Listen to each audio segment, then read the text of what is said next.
अस्सलाम वालेकुम। एक बार फिर आप पार्ट 2 के लिए हाजिर हैं शमस भाई के साथ। और बेसिकली हम ये जानना चाहेंगे कि ज़ाहिर बात हम जर्नी ये करना चाहते हैं पाकिस्तान बाय रोड, और जो सबसे मेन सवाल उठता है जो जिसकी वजह से लोग जाना नहीं चाह रहे, एक तो यह कि खौफ जो होता है दिल का, और दूसरी बात जिसकी वजह से खौफ आता है वो सबसे मेन जो है वो यही है कि ये रूट या ये जर्नी कितना सेफ़ है।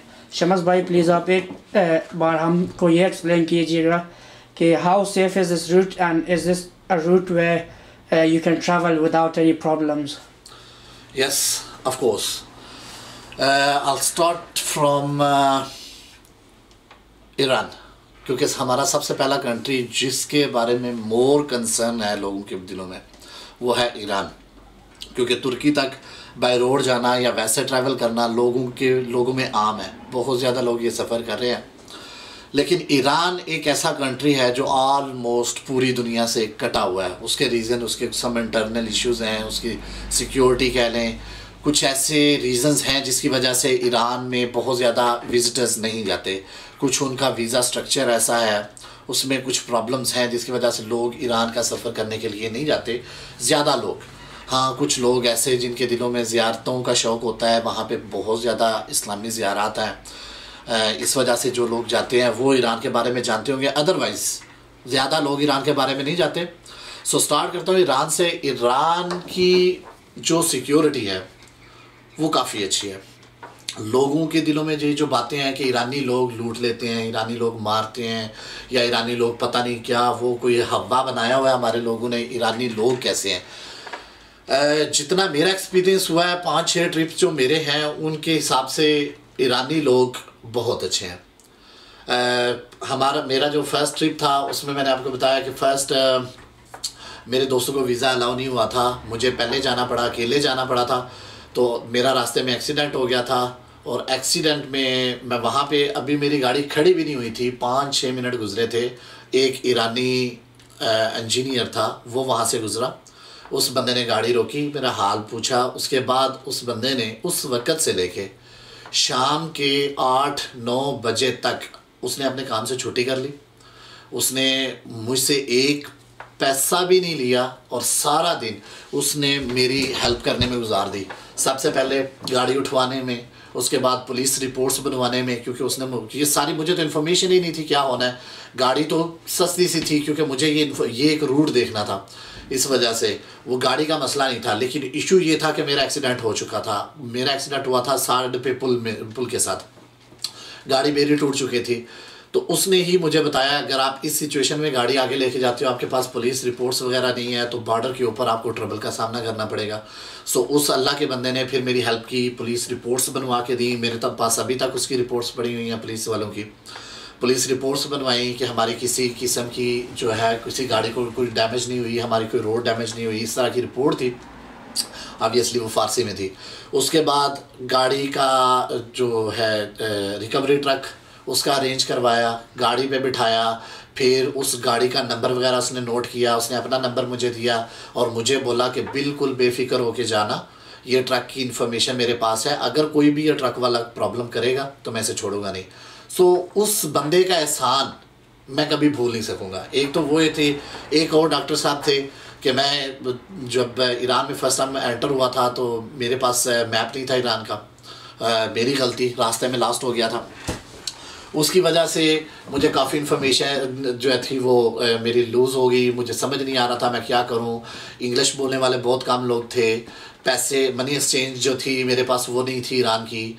इसके अलावा जो क्रेडिट कार्ड थे वो वहाँ पे यूज़ नहीं हो सकते थे। बहुत ज़्यादा सिचुएशन ख़राब हो गई। पेट्रोल एंड पे था, मैं पेट्रोल पंप पे खड़ा हो गया। इवन वहाँ पे सिचुएशन ये बन गई कि मैं उनको 20 पाउंड दे रहा था, 1 पाउंड का 18,000 रियाल रेट था ईरान का। मैं उनको 20 पाउंड दे के मैं उनको कह रहा था मुझे इसमें सिर्फ 20 लीटर तेल डाल दें, ठीक है।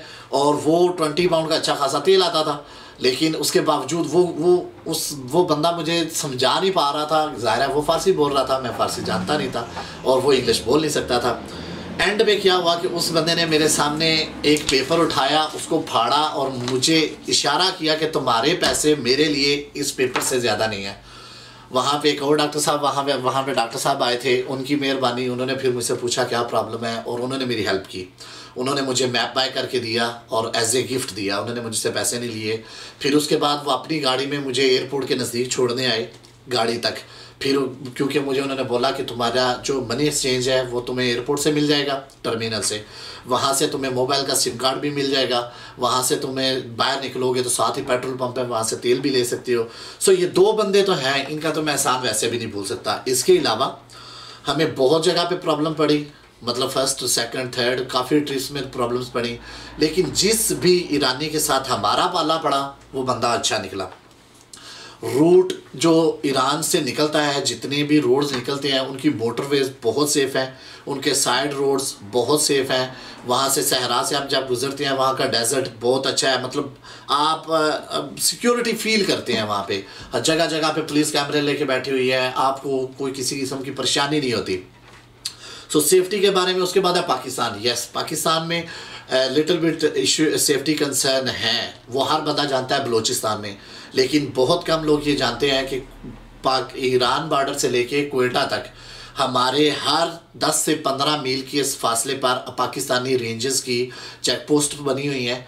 हम जब वहाँ से कोई भी अब्रॉड से बंदा जाता है तो उनके पास इंफॉर्मेशन होती है, एक चेक पोस्ट से लेकर दूसरी चेक पोस्ट के फासले के दरमियान में हम एक चेक पोस्ट को क्रॉस करते हैं तो वो वायरलेस कर देते हैं नेक्स्ट चेक पोस्ट को कि ये गाड़ी हमारे पास से क्रॉस हो गई है, इतने टाइम के अंदर ये गाड़ी आपके पास पहुंचेगी। अगर उस टाइम के अंदर गाड़ी वहाँ पे नहीं पहुँचती तो वो आपको चेज़ करना शुरू कर देते हैं और वो आपको ढूंढते हैं, फिर आपको उससे पूछते हैं आपको कोई प्रॉब्लम नहीं है, फिर आपका रास्ता दिखाते हैं।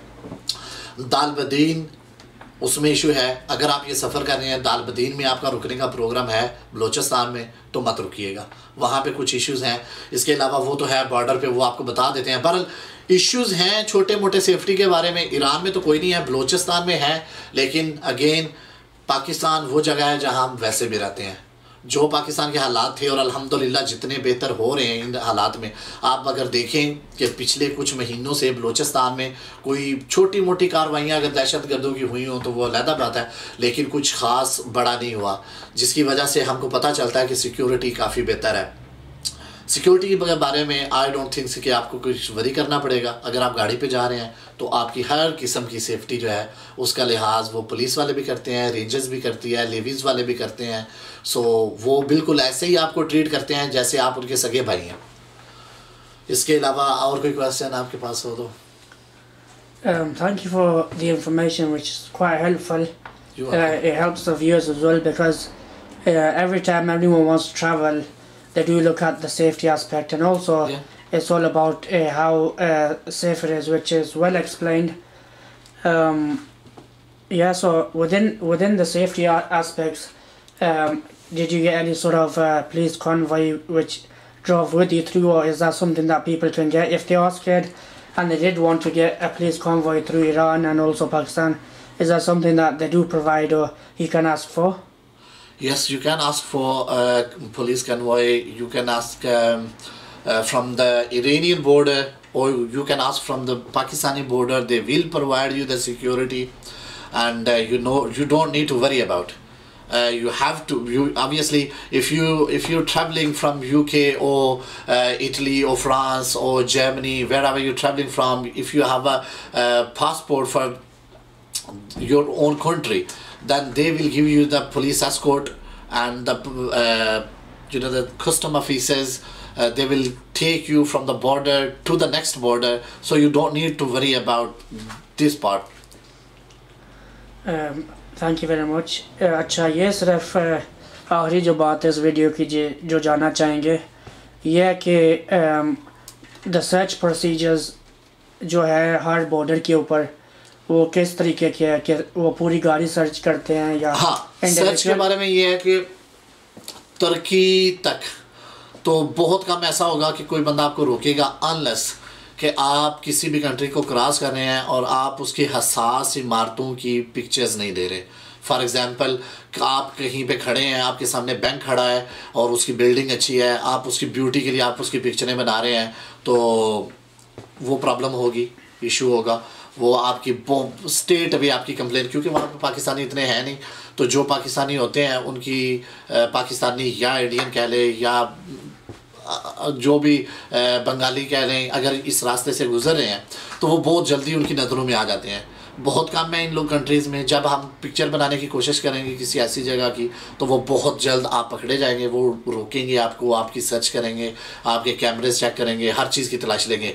अगर आप वो काम नहीं कर रहे, आप अपने काम से काम रख रहे हैं, ट्रैवल कर रहे हैं, तो आपको बहुत वेरी रेयर कि आपको रोकेंगे, वहाँ पे आपकी तलाशी होगी। और अगर तलाशी होगी बहुत नॉर्मल किस्म की तलाशी है, ज़ाहिर है उनको अपना प्रोसीजर जो है उसको फॉलो करना पड़ता है, रूल फॉलो करने पड़ते हैं।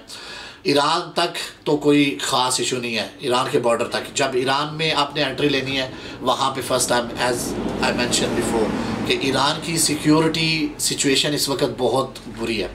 सो उनको हर चीज़ का ध्यान करना पड़ता है, वो आपकी चीज़ें चेक करते हैं, आपका ऑलमोस्ट हर चीज़ चेक करते हैं। लेकिन वहाँ पे भी इशू कोई नहीं है, अगर आपके पास कुछ ऐसी चीज़ नहीं है जिसका इशू हो तो कोई मसला नहीं है। अगर आपके पास कोई ऐसी चीज़ है जिसके ऊपर कस्टम पड़ सकता है और आप ईरान के बॉर्डर पे आए हैं तो वो आपसे कस्टम नहीं लेंगे, इस वजह से कि वो चीज़ आपने पाकिस्तान लेके जानी है। अगर वो आपसे कहते हैं कि हमें इस चीज़ का ईरान में कस्टम दो, फिर आगे लेके जाते हैं, तो वो बस ऐसे कह लें थोड़े से पैसे दे के वो मुकमुका कर लेते हैं।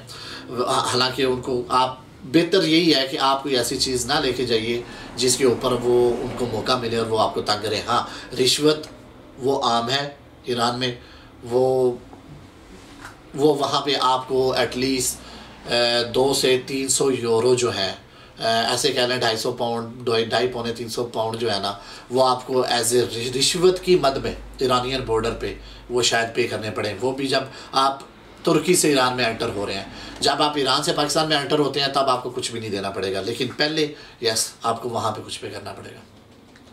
Thank you very much. So basically यही है कि ये जो रिश्वत है या वैसे ही, it all falls in the category of costs of going to Pakistan anyway. Yeah, so obviously in a later video we will touch upon what costs are involved and also these sort of areas of the journey. But for today we've touched upon the security and also how the journey can be run through smoothly. Thank you very much for coming to the studio, and hopefully very soon we will have our next video. We've got quite a lot to discuss throughout the journey, but all I can say is like the video, share the video, and also basically, as we know, Shamas is quite busy with his own life and stuff. He's got an office to run on and also a lot of other things. The more we share it or the more we want it, we will ask for it, and hopefully we will look forward to having you in the studio again. And thanks again. Thank you very much. Allah Hafiz.